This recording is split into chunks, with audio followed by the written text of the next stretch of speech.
Serious, what's something harmless your parent did to you as a kid that really screwed you up as an adult?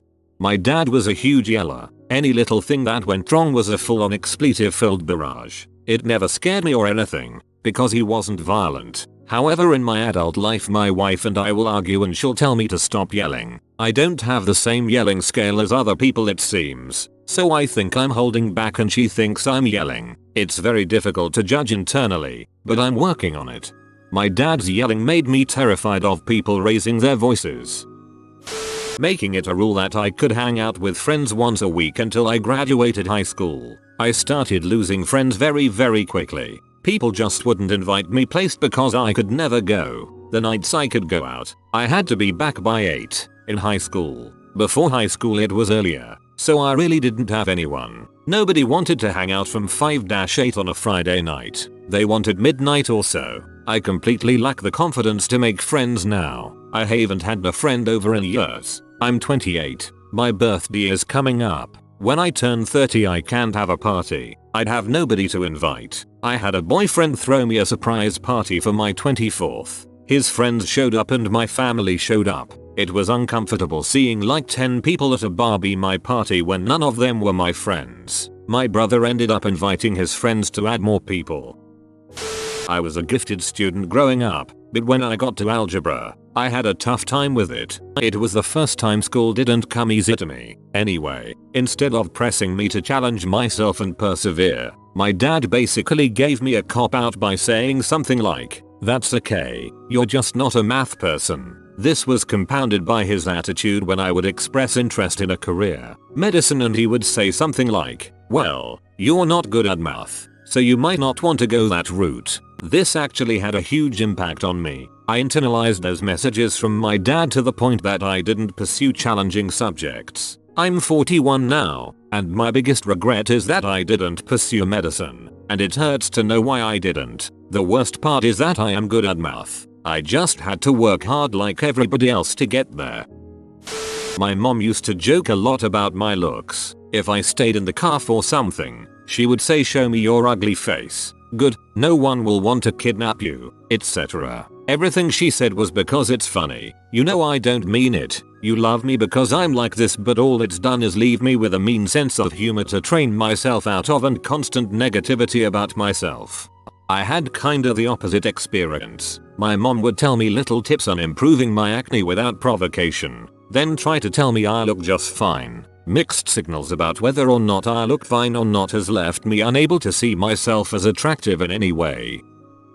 After hitting puberty fairly early, anytime my parents saw me in a bathing suit, or a tank top and shorts, or anything even remotely form-fitting, they'd start making jokes about how I was getting fat, and needed to watch out for that if I wanted to stay pretty. I doubt they'd even remember doing it. It was so offhand. But it stuck with me. I was never even remotely close to overweight. I was developing curves, like women do at that age. So by high school, I had an eating disorder. I'm at my heaviest now, in recovery, and my BMI has still never been above 22. But there's a voice in the back of my mind that I have to fight all the time that tells me actually, I'm on the brink of obesity, and I won't be pretty anymore if I eat the second piece of pizza or skip out on my 7th day in a row at the gym. My mom wanted a baby girl instead of a boy when I was born. When I was growing up, she had this other kid come over to the house all the time. It was a friend of hers kid. He loved to walk around in her high heels and help her clean the house. He brushed and braided her hair, and put on her makeup. He basically fulfilled all of the girly things I couldn't do as a young boy. My dad also had a fake son that would come over and hang out. Another friend's kid. He was on the football team at school, liked all sports, loved to fish, and helped do manly stuff like chop wood and stuff to help out. We also took him camping every year. We had pictures of these kids hanging on the walls in our house as if they were my siblings. I wasn't even friends with them. I wasn't a good enough boy to be my dad's son, and not a good enough girl to be my mom's daughter, so they replaced me. I told all of this to my therapist recently, and she just sat wide-eyed and speechless for several minutes. Dang. I'm so glad you're seeing a therapist and getting all of this out in the open. I'm so sorry you went through that as a child. Using fast food and candy as an incentive for everything. I was morbidly obese by 11, and high school is rough when you're heavy. It took most of high school to reach a normal weight, and I still count calories and watch my diet carefully to sustain it. There's ample evidence which shows childhood obesity has dramatic effects on adulthood health, even if you manage to lose the weight. Glad you lost some weight and are taking steps to maintain a healthy lifestyle. My dad has a temper and yells angrily about everything. Not really at us, but if some little thing doesn't go perfectly the way he wanted, he will just start screaming about it. This happens so often and still does, and it contributes largely to the severe anxiety disorder I have now. My grandma would never let me leave the house. Now I'm extremely antisocial. My parents let me leave the house for an hour bike ride independently and for school and work, but I can't hang out with friends or go on dates. They denied ever sending me and my sister to a day camp at which I was groped. Dang, I hope you got some therapy and know you did nothing wrong, and that the person who touched you was wrong and your parents living in denial is also wrong. Cleaning. My mother always freaked out and screamed anytime something looked messy. The whole cleaning process, picking up items, laundry, dusting, vacuuming, was always a huge ordeal and never good enough for her. I hate cleaning and I try really hard to keep my apartment neat, but I always associate cleaning with screaming. My husband is more messy than I am and I sometimes can feel myself getting overly agitated with him, and I try so hard not to scream at him over a pile of laundry. I relate to this so dang much. My mother has insane and arbitrary standards for tidiness, and if I don't do something right or don't do it exactly at the right time, it's yelling time. Being told that my emotions were wrong, not right. For all the good grades I had, I am emotionally immature. I don't understand how people can do that. You're feeling what you're feeling. It's not right or wrong. It's fact. Getting teased about being a girl trying to be friends with everyone, including boys. Every single one of them was my boyfriend, or I must have a crush. It can't just be me wanting to have friends. To this day I can't really get close enough to guys to have a serious relationship that and have a neglectful father, and every time I consider it I'm petrified of bringing home an actual boyfriend to meet the family because I don't want to be teased anymore. It made me just feel so uncomfortable about who I should want to be friends with because I'm paranoid my family is mocking me behind my back. When I was potty training, my potty was in the middle of the room. I have vague memories of my mum's friends watching me poop and laughing at my poop when I stood up. These memories are confirmed by my mum after I asked her. I'm 100% sure that's the reason I can't poop in public, or even at home if anyone can hear me. If you were anything like my nephew, you may have demanded an audience in the first place. He drags his potty out from the bathroom to the living room or wherever the most spectators are. I can't fault his confidence. Not show affection to each other. Fellow card-carrying intimacy issues club member.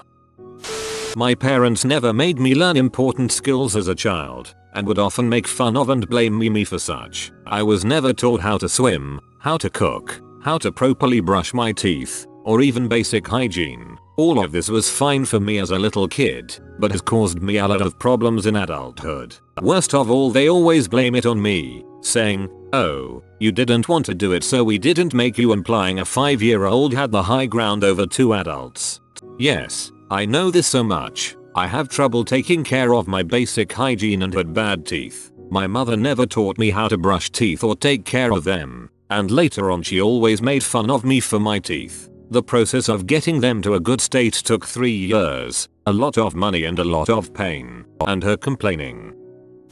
My mom jokingly, she says it was a joke nowadays, asked if I was pregnant every time my period was late. I would spank my lower stomach for hours on end because I thought I was pregnant from sitting on the toilet. I was 12. Oh, geez. What a great way to mess up a kid going through puberty, which is tough enough, then making you paranoid about misinformation on how your body works. They always shrugged off my accomplishments as of course you got straight A's. You're so smart, or congrats on this huge accomplishment. But I mean, we're not surprised. What they thought they were doing was complimenting me, and they were doing that. I never saw it was anything else until I grew up and realized I won't try at anything I'm not immediately good at and feel inferior to anyone who is better than me at something. While they were complimenting my intelligence, They should have been complimenting my work ethic. Now, I struggle with a fixed mindset and feel like a big bucket of wasted potential because I'm so terrified of failure. Not their fault. They didn't do anything wrong and we didn't know about the importance of grit and growth mindset back then. Ironically, a lot of smart kids got screwed over by the whole fixed mindset thing even though they were complimented by it at the time. I was raised in a church where virginity until marriage was sacred. I had been upped and repeatedly abused as a child. The messages tumbling around in my mind growing up involved a lot of shame and being inherently unworthy of love. I am finally in therapy for the abuse and more, and undoing the lies I learned so very well. Good to hear you're getting help. You're not unworthy of love because someone else hurt you. They're the ones unworthy of love. Mom smoked 3 packs a day but didn't want us kids to be around the smoke all the time, so she set up her personal space. That is, chair where she read books anytime she wasn't working, away from us, and we missed out on a whole lot of affection interaction because of her habit. Took a lot of time and healing to have a healthy relationship with a woman. Happily married 8 years this coming October. My mom used to tell my sister and I that she was too claustrophobic to hug us. Didn't have that problem with our little siblings, though. Guess the claustrophobia cleared up. My mom used to tell me stories about a big hairy spider that was going to come bite me if I got out of bed at night. I still freaking hate spiders.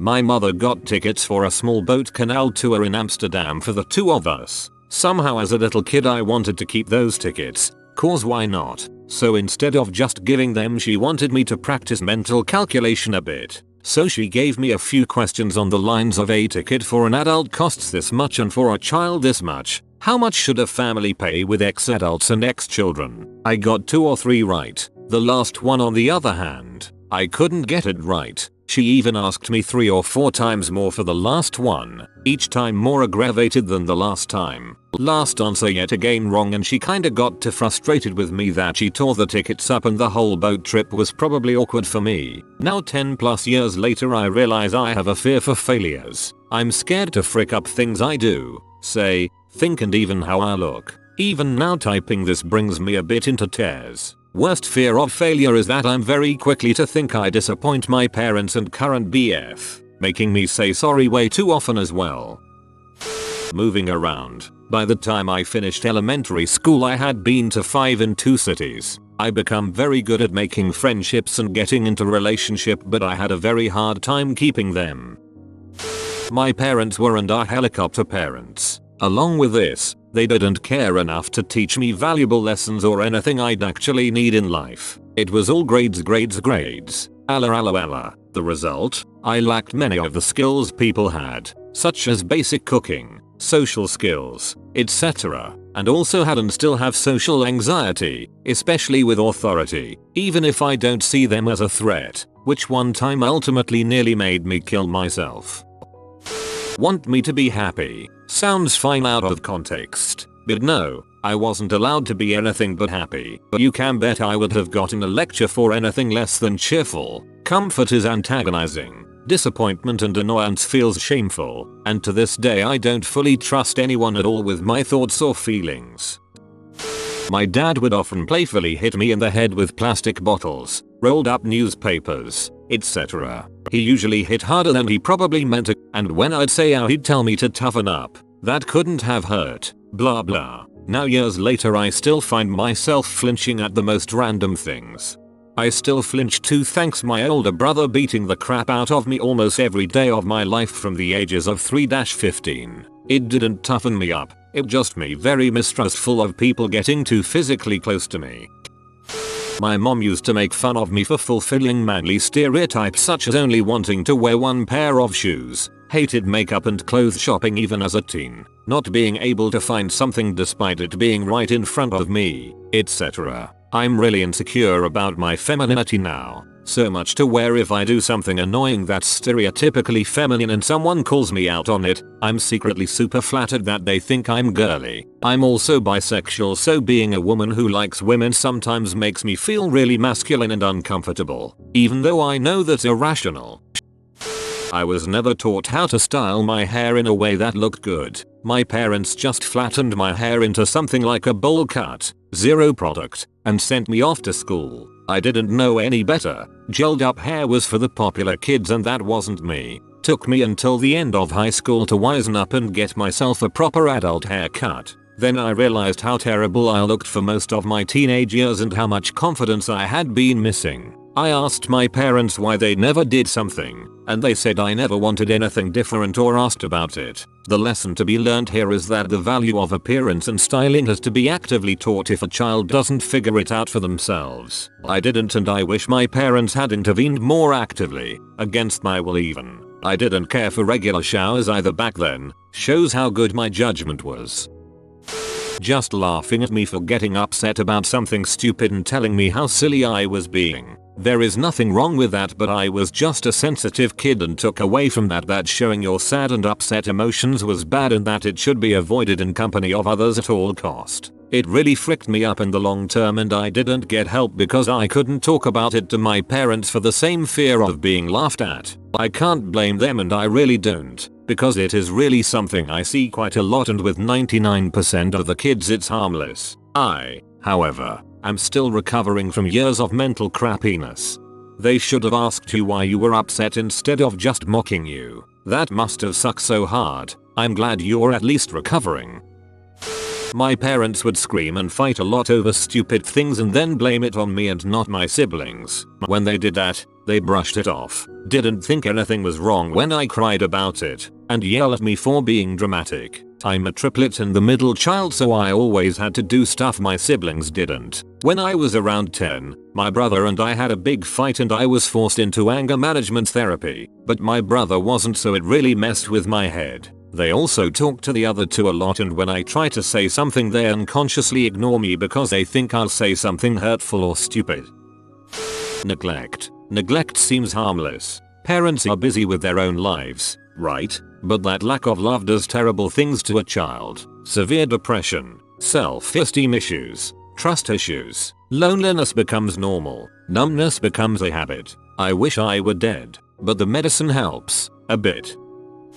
Both my parents would sometimes leave randomly without telling me. My mom would leave whenever she was angry at my dad, and I was so young that I thought she would never come back. My dad didn't like to talk about it, and it would sometimes be for extended periods of time. My dad would disappear to the bar and not come home until 1-2ish in the morning when I lived with just him, about 13 at the time. Neither one see how this could have negatively impacted me. I still get very scared of people leaving me. Helicopter parenting. I was never out of my mom's sight. I know she is an abuse survivor and I know she really did mean well, but now I am suspicious of everything and afraid to try new things. You have been visited by the wisdom pupper type. Study well, pupper, or you will fail your next text at school. If you are new to the channel, you can subscribe. I publish new videos every day. Until then, check out another video, or don't. Either way, have a great day, you magnificent people.